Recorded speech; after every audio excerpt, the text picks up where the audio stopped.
Welcome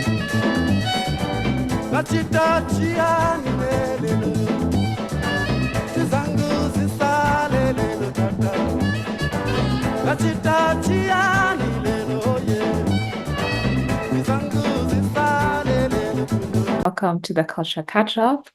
My name is Weri Munduba, and I'm the community manager here at African Digital Heritage. And we are so excited to have you here with us. And so for today, the theme for today's session is community learning in culture and heritage. And it is an honor to be able to explore what this means with our historians in residence, Banji Chona and Akanyijuka Evans. And so to give you a bit of a background, as Kylie has shared, they are our outgoing residents who are part of our Historian in Residency program, the first of its kind so far. And we began this at the start of this year in March. And our Historians in Residency program emerged from one of the things that lies at the heart of our work here at ADH, African Digital Heritage, which is to collectively strengthen and enhance our cultural sector. So in the identify what this would entail, we noticed that as we were kind of doing the research and trying to figure out why the need for a historians in residency program was that there's minimal available support, be it financial or capacity building for young practitioners in the heritage space who are working towards realizing and growing projects that center African histories. We also noticed that there was a need to build a growing community around this work and to be able to provide a space where there could be peer-to-peer support with regards to finding out how to navigate the dynamic and ever-evolving nature of this cultural heritage world. And so thus our Historians in Residency program emerged, and the goal was to have this work of collective capacity building and strengthening take place across different countries on the African continent. And this stemmed from the knowing that we share similar challenges, but also similar ways of transcending these challenges across borderlines. And so once again, it is an honor to have our residents here and to have you here as well to share what we've been learning throughout this process as a whole. And so before we begin, I would like to share a few housekeeping notes in order to make this a comfortable space for everyone who will be here. We kindly ask that your microphones remain turned off, but we do deeply welcome any comments and questions from you. So feel free to utilize the chat section to your heart's content. And yeah, we kindly ask that you keep your words and interactions in the chat respectful. And so to also kind of give you an overview of what today's session would look like, I will start off with introducing our brilliant guests, Banji and Akanyijuka, after which they will take us through their different projects and the projects that they've been working on while in the residency. And after this, we'll share in a discussion, and we invite you to be part of this conversation by sharing any questions or comments that you may have. And yeah, so now to introduce our guests. So Akanyijuka Evans is a digital artist based in Kampala, Uganda. In his series, Akanyijuka collages and manipulates photography with AI-generated images to create hyper-realistic works.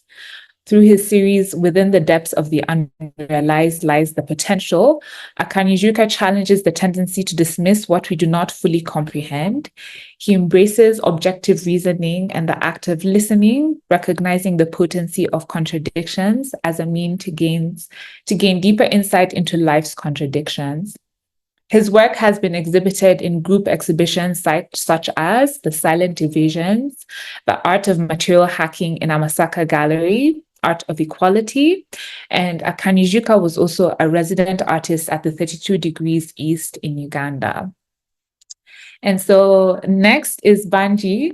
So Banji Chona is an artist, researcher, and curator.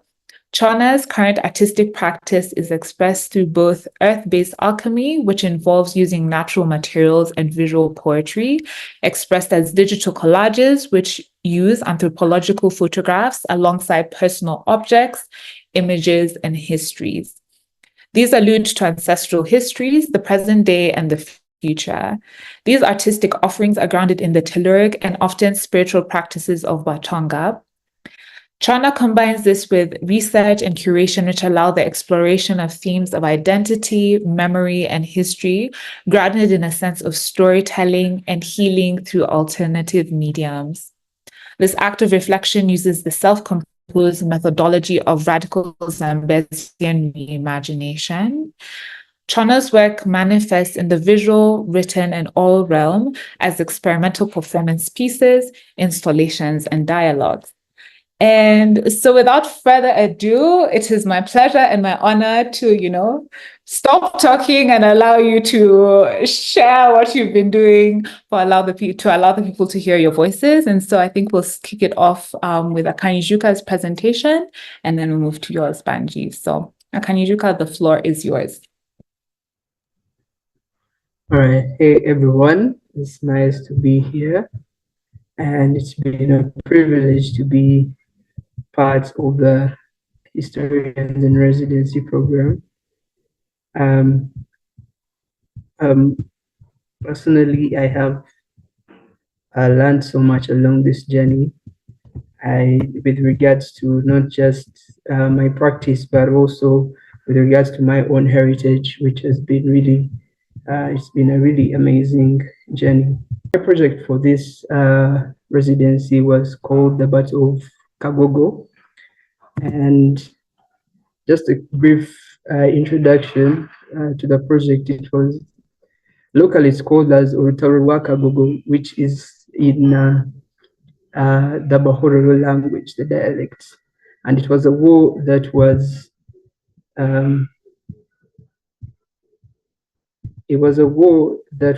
between Ankole and Rujumbura in 1895. It happened in southwest Uganda in a valley called Kagogo.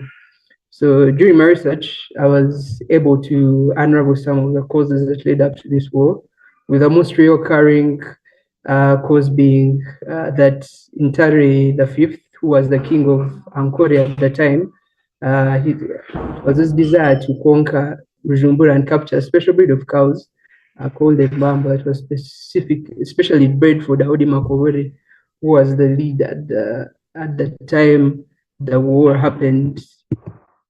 And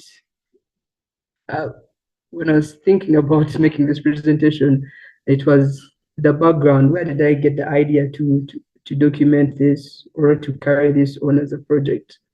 So it happened in 2023. I was having a conversation with someone, and then that's when I got to know about this story. I mean, I've been visiting this place for a while, but I didn't really know about the story. So when I heard about this, it sparked the idea of me documenting using the work that I was already doing, which is collage and photography. So this particular conversation eventually dictated the methodology I would use in researching the story further, because I felt it was an organic way of learning more about the story, and it had already built something had already grown from it, an idea had already grown from it. So I thought it was more organic to have conversations, and that's why I call them conversations rather than interviews, because interviews become a bit structured, and then you kind of people feel not as comfortable as they would than when you're having a conversation. And this was very evident in the interviews, the conversations rather that I had. And I carried on this idea of conversations even in my residency. And I was mainly focusing on the families whose relatives actively participated in the war, which I did as part of my research trip at the start of our residency. So I held three particular conversations that were very insightful, and one of which was the great grandchild of Makowore, the great grandchild of Miranda, and a great grandchild of Bateo. Now, the idea of conversations played out really well for me. It really cemented what I really thought, because A perfect example is when I was having an interview with the grandchild of Miranda, and these are really people that are they're grown because this is something that happened in 1895. These people, most of them, they're in average, they're around in their 70s. So when I was having a conversation with him, I introduced what I told him what I was trying to cover, and he asked me a question. He asked me if I'd read his book, of which I hadn't. I was very honest with him on that. And after that, he just told me, you need to read my book so that you can understand um, some of these things that I've written about. And from there, we didn't talk about anything else that was really particularly history of the area. We're talking about economies and really just having a conversation like two people who have just met and are just trying to know each other. And at the end of the conversation, he gave me a free copy of his book. And this book was, he, at that point, he had stopped making copies of his book, but he had that one copy and he gave it to me. And a few days later, around 3 days later, he gave me, I would call it a journal or an article, but it was more of an interview that they had before with the daughter of Miranda. And this, I felt this was almost like the highlight for me when I was doing my research, because it was a witness account of not just the war, but of the region of Rujumbura as a place. So it was very informative, and it was the kind of information that I wouldn't get from really anyone. He shared it with me because he loved what I was doing and what I was trying to do. And that is not to say that whoever the other conversations that I had weren't particularly helpful with in terms of the story. All of them shared amazing insight in terms of the war.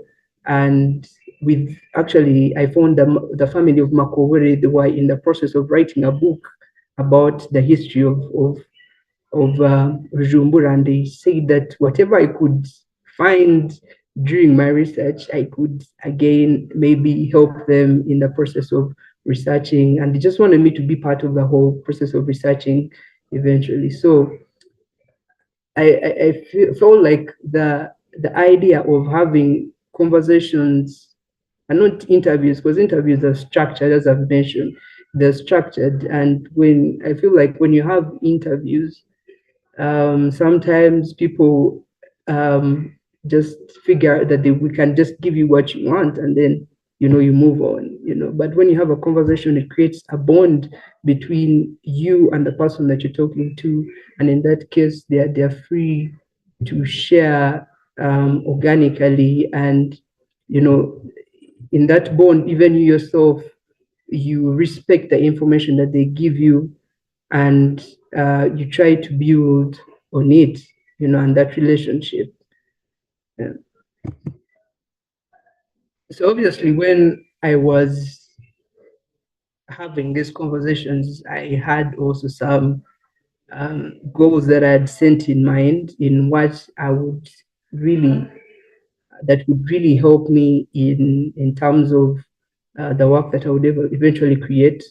And one of them was um, one of them was I particularly wanted images the most from this time, and that's why I went for the families, because I thought that they would have a family archive of maybe the people, but it was quite unfortunate. To be honest, from the conversations I had, I found that the family of Makowore had only two photos of him, one photo of him and one photo, or another photo of the son of Makowere and his brother, So a lot of my work was left to reimagining. This is why I worked closely with Kevin Murungi. Kevin Murungi is a fashion designer and a textile artist, a really amazing artist. and fashion designer, he runs a sustainable brand called Afromuru, which works a lot with culture and using fabric to tell stories, cultural stories, which so working with him was really helpful in helping me imagine the clothes that I would eventually use for my photo shoots, because I'd really zeroed down to the fact that this is a timeline that doesn't have a lot of visual representation, and what I need now the most is to reimagine. So these are the photos that were really the core photos that I would say that were really helpful in referencing. And the downer photo is, if I could just move this, is Makogore and his son. Makogore is standing left and his son standing on the right. And the upper photo is the photo I was talking about, Makogore's son standing with his brother at a place called Nyinamanyonyi, which is in Rujumbura. So when I approached Kevin about this, actually he had just, at that point, he had just sold out his collection, his first collection, and he was thinking about creating a new collection. So he was really busy, he was really thinking, and I thought he wouldn't be receptive to working on this, but actually he was very receptive to learning. And Kevin has created clothes for around 4 years, but working in this kind of direction with, reimagining was particularly hard for him. It was experimental as it was for me, with how I was creating my work formally. It was really experimental, but um, we had a very back and forth from sketches, from designing. He tried out things that didn't work at first, and then we had we had to find another sketch for the cloth, and then find something that works, but then works within the the the, the information that we're trying to reimagine. So in the next slide, I'll share some of the works that I managed to create. I would say we managed to create, because it's not me alone creating this work. It's me talking to Kevin, us going back and forth about the designs. Then it's me calling on the models and having a series of photo shoots for us to create this. So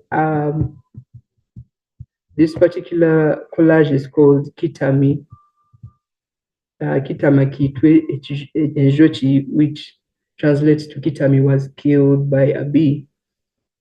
And now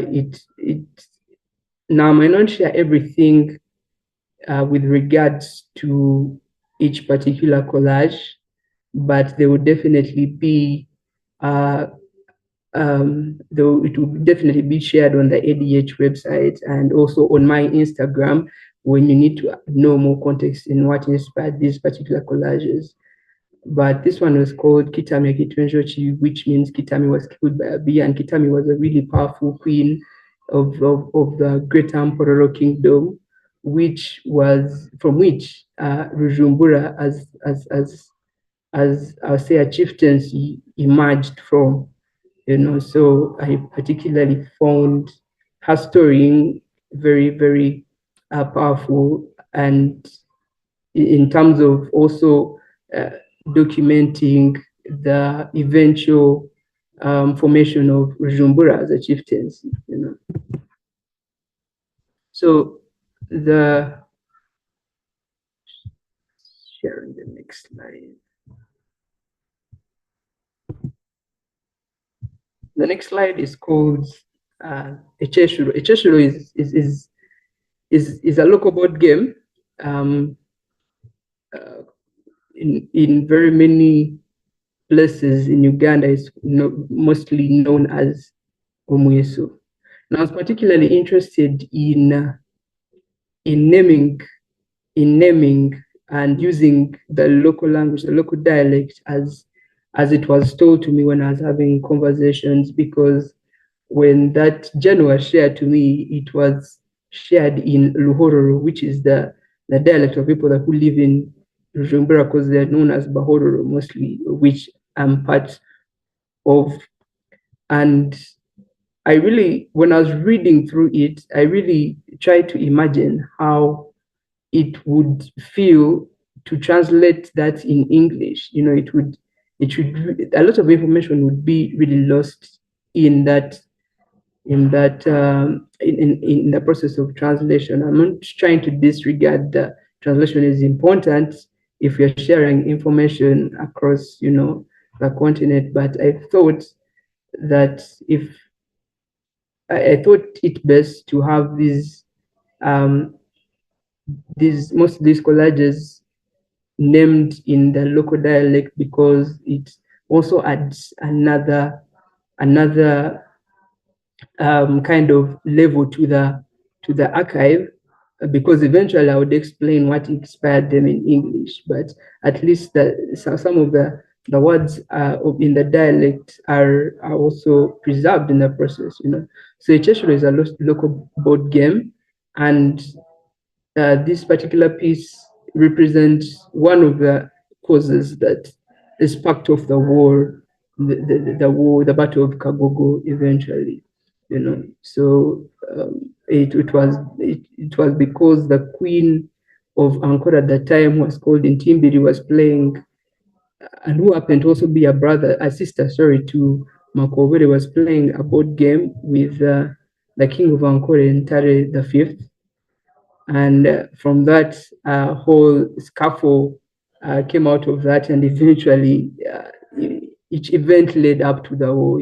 So um, this is what this particular um, collage represents.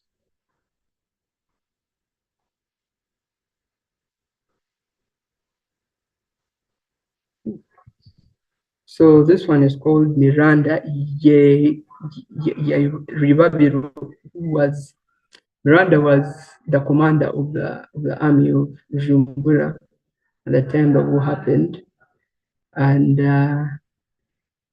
this collage was very much inspired by most of the information that I was given during when I was having a conversation, after I had a conversation with his grandson, and he shared that document. The document was really powerful, and I think that document eventually I would I would want to, you know, cover, because I didn't cover even half of what was inside there, because it was really broad, and I thought I should give it a little bit more time. So a lot was inspired this particular piece, and Ribabiro was the father of Miran. Again, I thought it best to add that in the title, because it also gives a background on Ribabiro was also part of the former kingship or the leadership of Makobere. So it also adds another layer onto the formations of Bujumbura until the war happened.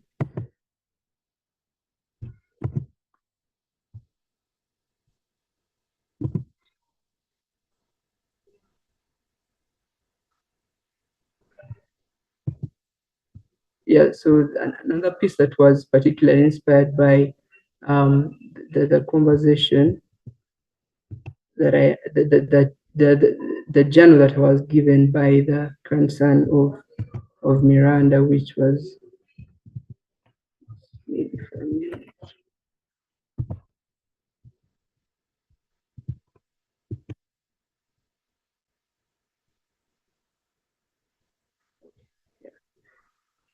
it was that Urwakaharaji. So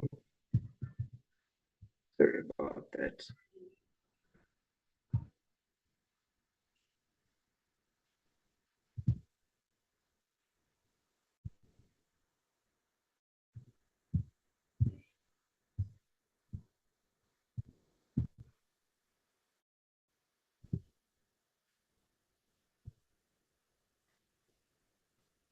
kaharaji, which translates to the millet, kaharaji's millet bread. And it's again inspired by the information I was able to get from the journal that was shared with me. And I found that journal particularly interesting because it's not published anywhere. It's not published anywhere. But again, it's a witness account, which I really found powerful because I cannot say that there, there are no records of the war or the life of of the people of Bujumbura at that time. But then, yet again, I did not find something as detailed as that, as a witness account. And yeah, these two, the previous one and this current one, really documented what the army of Bujumbura would do in preparation for battles, for different battles, which I found particularly interesting. This is information that I could not find anywhere apart from having a very good conversation with someone and then them being open enough to sharing with you some of this information. So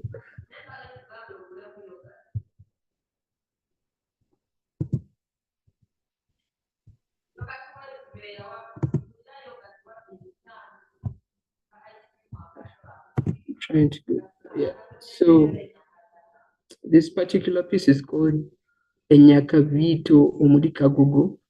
And Nyakabito was a name given to the army of Bujumbura at the time, and it explains how they were able to regroup or to position themselves in the time that they knew they were about to be attacked by even a much stronger army. So this particular collage kind of represents the strategies that they used in terms of fending off the force that came with the Ankole army.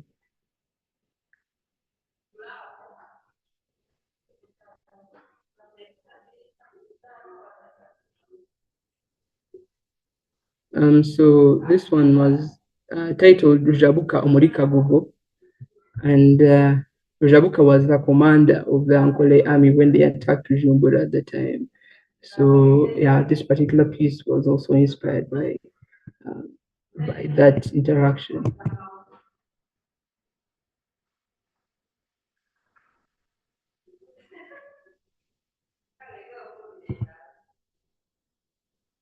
And lastly, this one is called Ranyechiro, which was a nickname given to Makogore. That was way after the way that the war had happened, and it kind of covers the consequences that came with the war, with Makogore having to move to the westwards as to retreat and give some time for the situation to settle down before he could eventually come back. But when he came back again, there was more force from the British trying to expand Ankole Kingdom westwards, and that included annexing areas like Jumbura. So Ranyechiro kind of describes his relationship that he had with the British at that time, and it also describes the event that happened during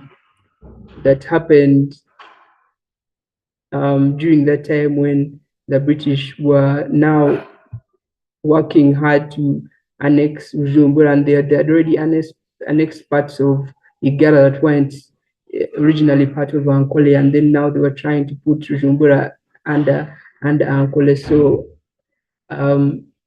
that made Makogore lose a certain kind of distrust for them, and he was nicknamed this because he would usually move at night to hide from them and having conversations with them, to by himself sometimes, so that eventually maybe the annexing would stop.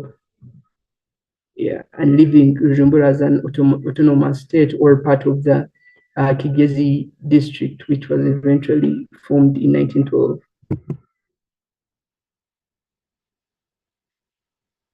So, as I've mentioned, there's going to be a more detailed explanation to most of these collages in case you need to find more context. But then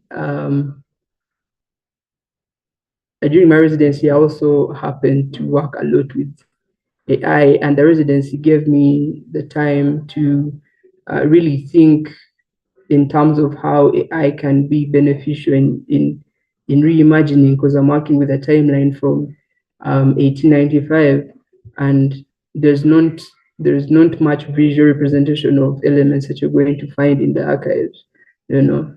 So I thought that AI is not, I wouldn't say is like the ultimate solution, but then it provides a viable solution in in adding a visual representation to most of the elements that we might have, you know. So this particular drum was described by Paul Ngorogoza in Kigezi and its people, and so this is a description. It was a well decorated and designed with small shells and beads. It was placed with another small drum referred to as its wife, usually placed beside it. Drumsticks made of elephant tusks or hippo teeth were kept in a bag and also placed beside the drum. And you can see it provided an image that looks like something similar to the drums that I would find in the region. But that came after also a lot of iterations of prompting it. So um, it's not going to provide a very accurate description. This alone might not be accurate in any sense, but it at least with the prompting and how I prompted it, it gave a description that I felt can kind of, you know, match up to the drums that I had seen in around the area. And when you prompt it as this, it's going to give you a generic image of African drums, you know, because it's a bit biased. So there's still a long way, I think, in effectively using it, and that's why the conversations around the responsible use of AI in this case need to be held. But with, you know, training AIs, it can really help in imagining, um, you know, providing visual representations of descriptions like this. And I think it's particularly important also to, in terms of the metadata and how we describe the images that we generate with AI, because now they're getting crazily realistic.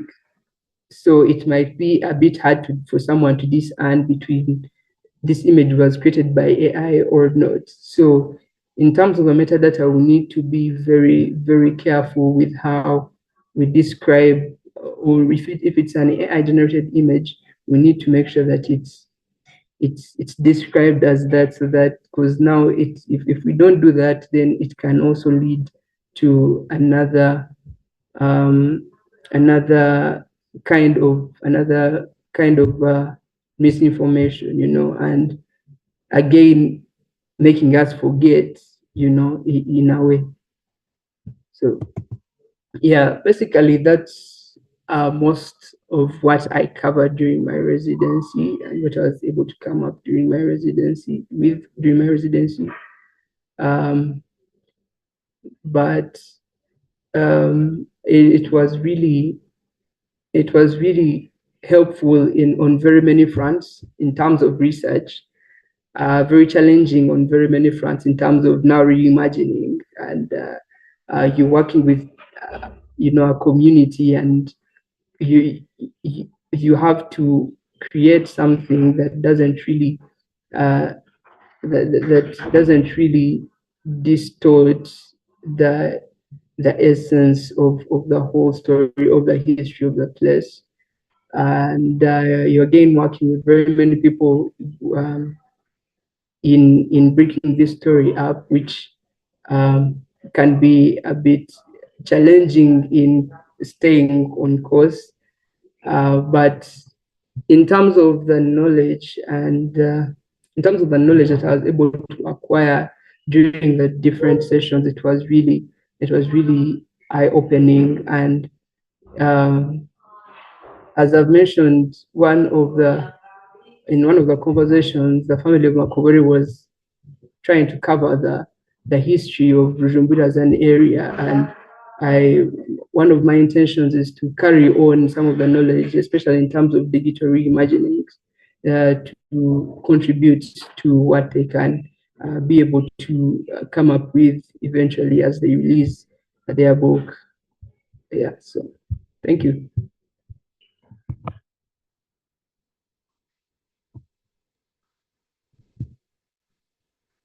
Thank you so much for presenting Akanyijuka. And without further ado, Banji, yeah, the floor is yours.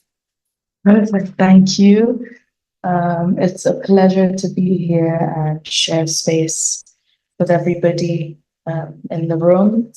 And I'm grateful you all took the time to join us.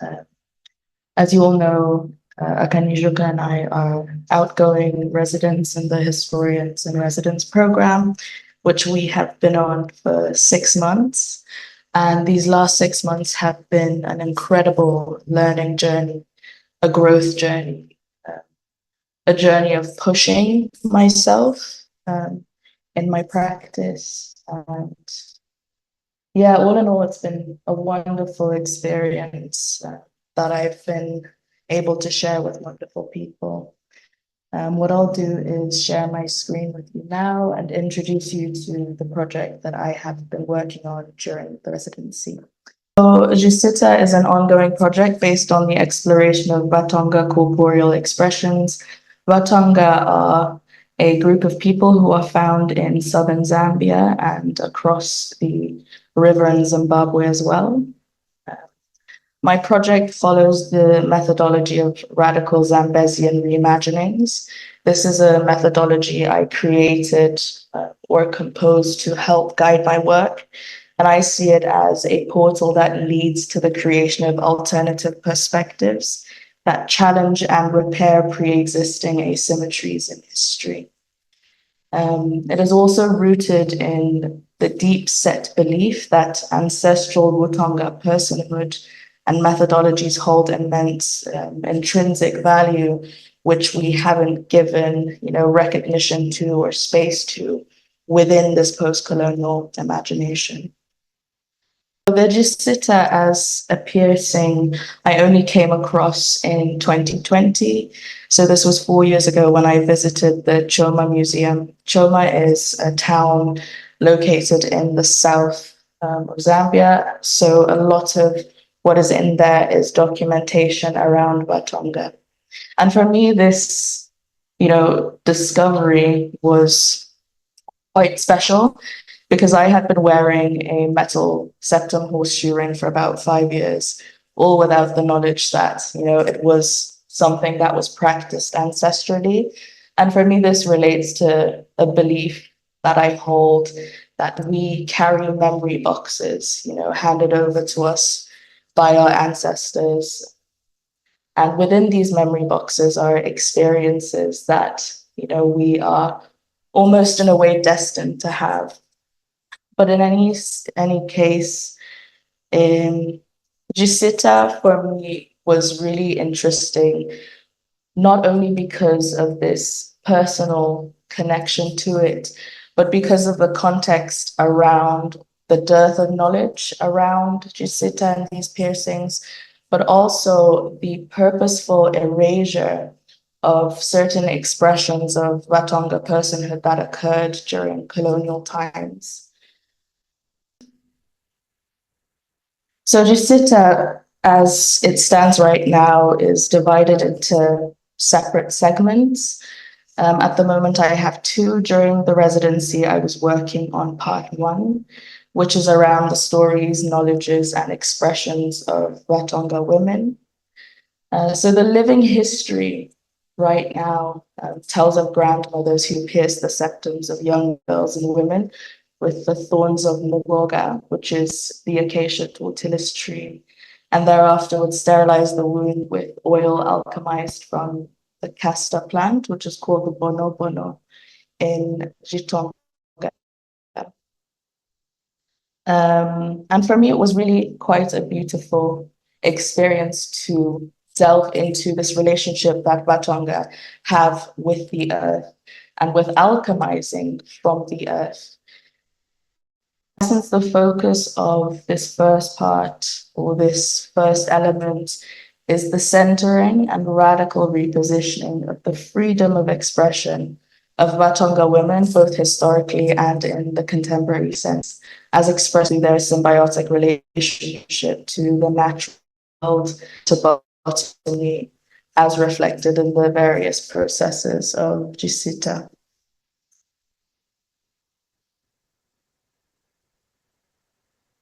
As I mentioned, there is a massive dearth in the archive.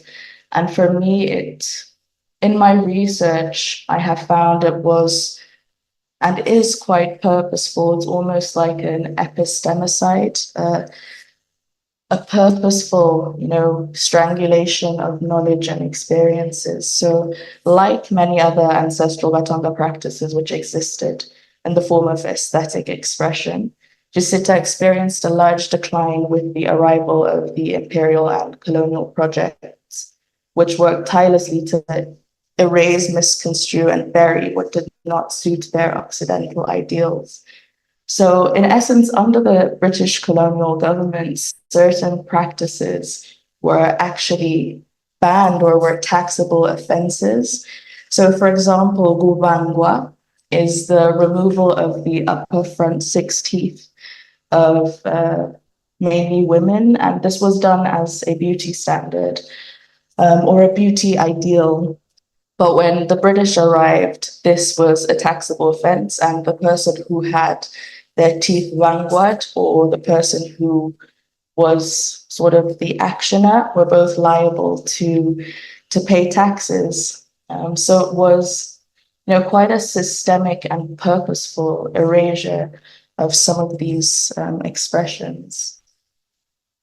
So here I prepared a short video that I'm going to share with you, compiled by a really wonderful archive on the Zimbabwean side. Along the banks of the Zambezi River, nose piercing and plugging and the removal of 6 upper front teeth was prevalent among the Watonga women. After relocation, the practice stopped around the 1970s. But what did these markings and piercings mean? Just to contextualize one particular sentence that was in that video, and it was after relocation, the practice stopped in around the 1970s.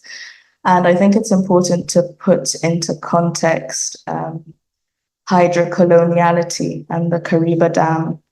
The Kariba Dam is Zambia's biggest hydroelectric power plant, and it was built in 1955, commissioned by the British government. And the goal for this dam was to provide electricity for the mines in the copper belt and for the manufacturing industries in Bulawayo and present-day Zimbabwe. And in order to do this, they had to, they say relocate, but really it was dislocate about 57,000 Watonga people from their ancestral lands further upland. And what this dislocation did was, transfer or remove the people from their bases of knowledge and their livelihoods. And it was, and still is for me, one of the most violent atrocities in Zambian history, and one that is not documented or spoken about enough. So this is what So there wasn't only the assault on these practices by the taxation of them, but also, in the purposeful removal of Batonga from their land, which meant a purposeful removal of, different systems of knowledge, knowing, and being. In essence, that was a little bit about the video and some background. I will take you through a few of my outputs that have come up over the last 4 years. So poems about piercings is one of them. And this is a collection of revisited thoughts and words explicitly expressed towards me, often by strangers, about my Cisita or my piercing. And for me, this series highlights experiences of alienation and invasion, whilst still alluding to the possibility of being able to reimagine and hold Cisita as an expression of empowerment and cultural heritage preservation as a Mutonga myself. So we can go to the next slide. So some of these, I mentioned invasion and a sort of, assault, because a lot of the things people have said to me about my piercing have been negative, and I've collected some of these just to allude to the disconnection of knowledge of our own, ancestral practices. Often I'm told, you only have this thing in your nose because you lived in Europe. That's a European thing. And I'm like, no, it's not. You don't know your history enough. But anyway, I'll read this to you. Nga wachiba omukashi wandi, nga nali kufumisha ifintu fyobe fyonse mumona.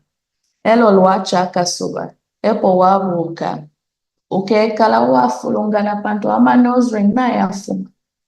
And this, in essence, from a stranger, he says, if you were my girlfriend, I'd watch you peacefully fall asleep at night. And when you were asleep, I'd take all your piercings out and you'd wake up in the morning, confused as anything, patting yourself down, trying to find your metal.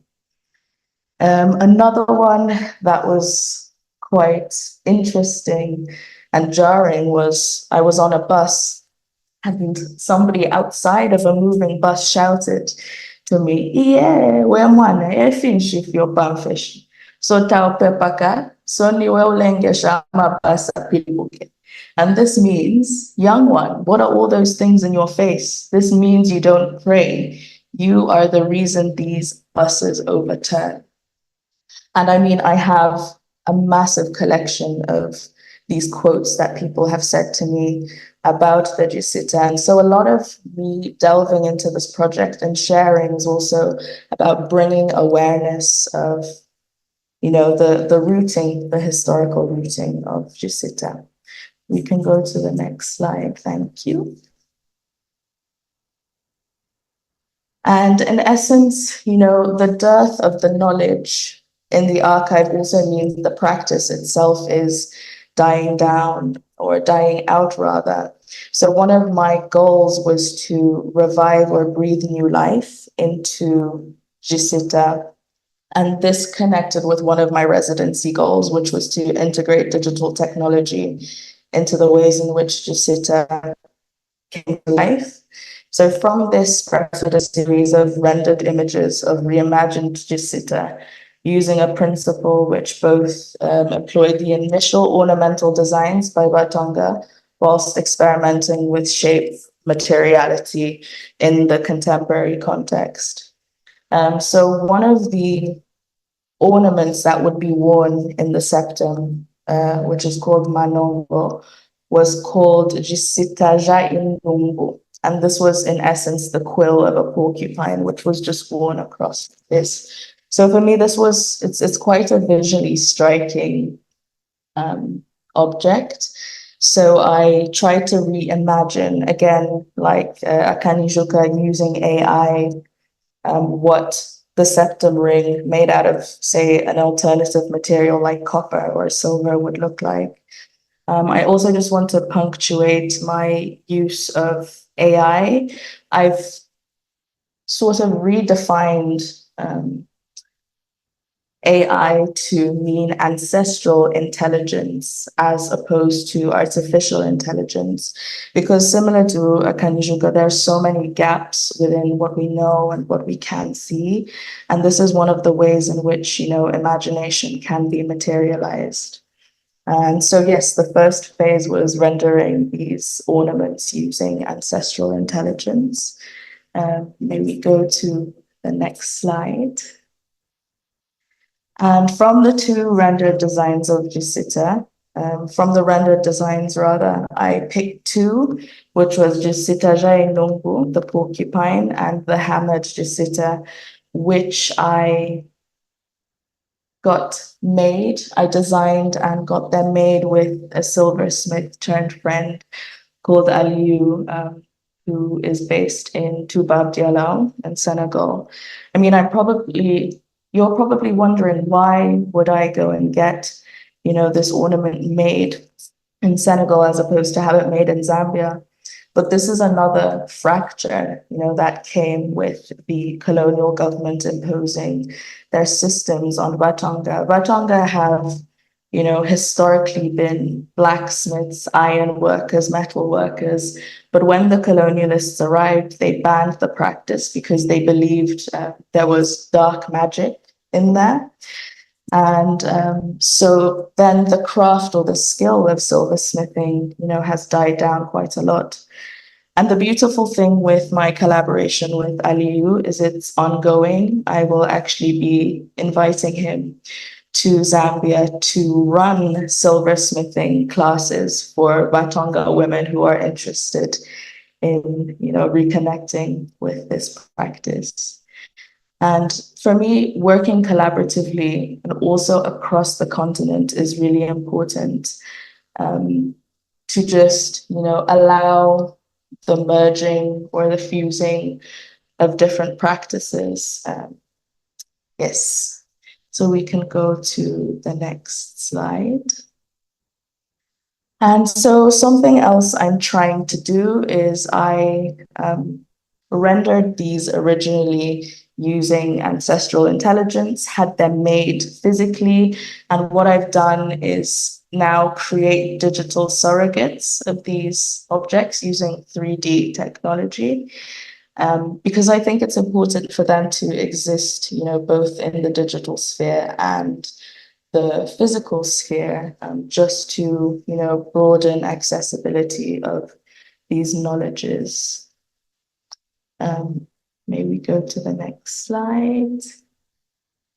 So that is what I have managed to do during this residency. And the next step for me is continuous research and co-learning. So I've planned a 6-day gathering in an area called Nyanga, which is in Sinazongwe. And Sinazongwe is a very interesting part of the Gwembe Valley because it was created only after the Kariba Dam was built. But in any case, in Nyanga, I found a community of women who still have the knowledge around Cisita. And so the goal is to host 2 gatherings led by Batonga women based on their knowledge of the healing properties of plants, such as Bono Bono, which is castor, as well as their skillful craft of the telluric ornaments. And, this experience for me has been incredibly beautiful because it has shown me a way to merge, the old and the new, the analog and the digital. And it has allowed me, freedom to explore and experiment with different ways to present knowledge. And yes, that's a little bit about Cisita. I have some links I can share on further research or the video, which, as I said earlier. But yeah, thank you.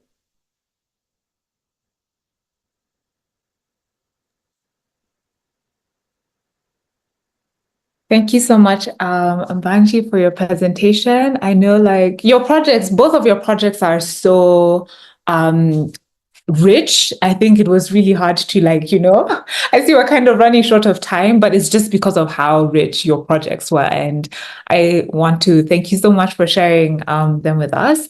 As a way to kind of wrap up our session, I think just to bring back this notion and essence of community, I'll ask two key questions.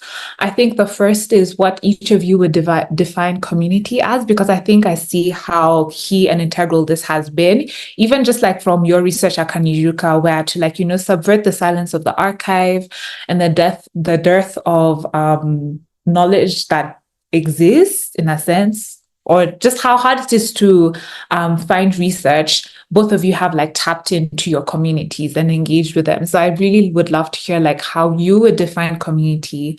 What do you define community as? For me, I like to refer to the saying that we usually told while growing up, it takes a village to raise a child. And by this, for me, I see community becoming more of an extension of myself and more of a support system, and provides a sort of an extra hand in places that that I might not be able to reach. And by that, I don't mean that now the community is all about me, but I mean that even me being part of the community, I become an extra hand in somewhere someone might not be able to reach, So that support system is what I really find in terms of community. And also in that sense, I also like to think of community as more of uh, as more of something that keeps evolving, and not a definite a definition, like a static definition of what community can be. Because when I think of it like that, then I think of all the people that I had to work with for this particular project to come to the stage that it is at. And if I have a definite, like a static definition of what community can be, then it also kind of blocks out all the ideas that can come with, being receptive to new ideas that you might need to explore. Yeah. I really like this notion of community not being static, but it also being dynamic and constantly evolving. For you, Banji, what is community? What would you define community to be? I suppose I would, liken it to a gravitational center and something that keeps one grounded, and something,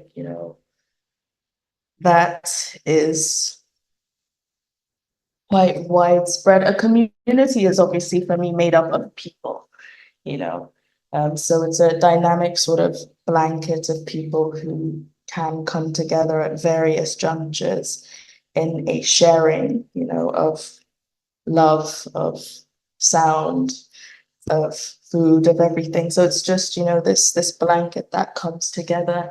And in my practice, community and communion to community is incredibly important, because that is where I choose to learn. I mentioned that I'm trying to work in a way that addresses the asymmetrical archive. So as opposed to, looking for academic sources, resources, I learn directly from the community. I think this really informs also the way that I treat the knowledge with a certain kind of a deeper connection and a respect, because it has come from, a vessel. Yeah, that's my very short, maybe a little convoluted answer. I love it. Thank you so much. So we already have a question in the chat, and this is from Musembi. And the question is this is to the both of you, how did you and continue to navigate the potential conflicts between traditional knowledge holders, the academic or digital archiving community, and the masses/general public that may not appreciate the value of artifacts such as the meta-symptom horseshoe ring in your work? Okay, I'm just going to read the question again to make sure I've gotten what it's trying to ask. I mean, value is a difficult thing to teach somebody. And so in my practice, I'm not trying to, well, I suppose I am trying to bring out, things that haven't been given value or haven't been given space. But there are, as you say, potential conflicts between traditional knowledge holders, the academic, and the digital archiving community. And I think rather than focusing on, say, separatism or looking at things as isolated or in their own parts, bringing, them together, and using that space of communion or community to redefine value. I think maybe that's what it is. It's a redefinition of what is valuable and what is value. And that, I think, comes before, trying to get people to value something. I don't know if that makes sense, but I hope that was okay. Yeah, definitely gives me a lot to think about in regards to like how we assign value to things and just also notions of value in and of themselves. Akanyijuka, do you have a response to that question? I think maybe to add on to what Banji has said, from my definition of what community is, you having, and thinking of community as something that is evolving, then you give chance to conflict, but you and what you can learn from conflict, you don't really base on to on the conflict itself, but what you learn from the conflict. And for me, from that question, I think one of the questions that I would ask myself often when I was creating this work is, is this adding a layer onto the existing archives? And in most cases, I would say yes, and it's a constantly evolving stage, And when I'm creating work, sometimes I don't create work for people who are academics or who are deep into research. I also create work for someone who would just look at the work and would be curious enough. They might not be reading so much, but they're curious enough to see, okay, there's probably a story being told here, but I need to know what the story is about. So that helped me navigate some of those issues, because it helps you understand that the stage, like the importance of what you could be trying to do.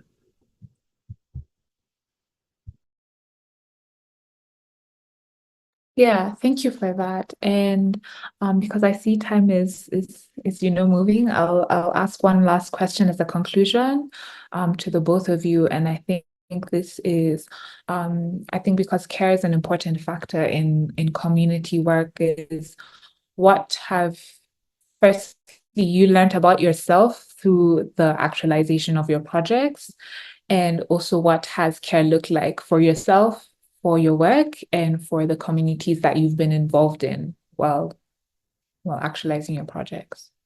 Care, to me looks like a very deep listening and sort of tapping into what is around you and what is happening around you. And I think a lot of this, came to surface during the residency, because we would meet often in our sessions in which, for me, were really laced and bolstered by care. Because in these sessions, we weren't just talking about work. We were, checking on each other and actually connecting, as human beings. And for me, that is what is important. And Akanyijuka mentioned this as well in his, allusion to conversation versus interview. When you're working within communities, it's really, starting from a place of love, because for me, love is the base of care. So yes, that is my kind of short answer. Thanks. Akanyijuka? I think I think Banji defined it uh, so well, and it kind of also adds on to my understanding of support system. What as a community, it's not always about the work, because we are humans and we go through different uh, situations minus the work. So care is really being in a space where you can be vulnerable to someone, and then they are willing to listen to you and help you through that, in any way that they can. It's also about respect, because it's not about feeling entitled, like this person is supposed to be helping me and they're not, but in any way that we can, respecting our capabilities and in whatever level that we are at. But as Banji has also further emphasized, I think care is approaching things from a point of being human, and not because I'm trying to get the work done, because and this is what I try to employ a lot in terms of conversation when I try to talk about conversation. It's from a point of I'm trying to get to know you as a human being, and not as someone that I'm just trying to get information from, which is really really important in terms of caring for community, ourselves in community. We all become part of this community where someone can see something that you don't see and they tell you about it. And then where you can reach, you also you can help someone reach there. Where you can't reach someone, they help you reach there, which I think it's braiding, and it's really important in terms of how we do. Wow, such beautiful, powerful words to end this session on. Thank you so much, Akanyijuka. Thank you so much, Banji, for, journeying with us throughout this whole residency. I've learned so much from being in conversation with you, from your projects. I didn't know it was even possible to go that far back in terms of researching what was happening in 1895. So I've learned so much, and it's been such a pleasure. Thank you to everyone who joined us. Thank you so much for staying about 30 minutes more extra time. We deeply, deeply appreciate you.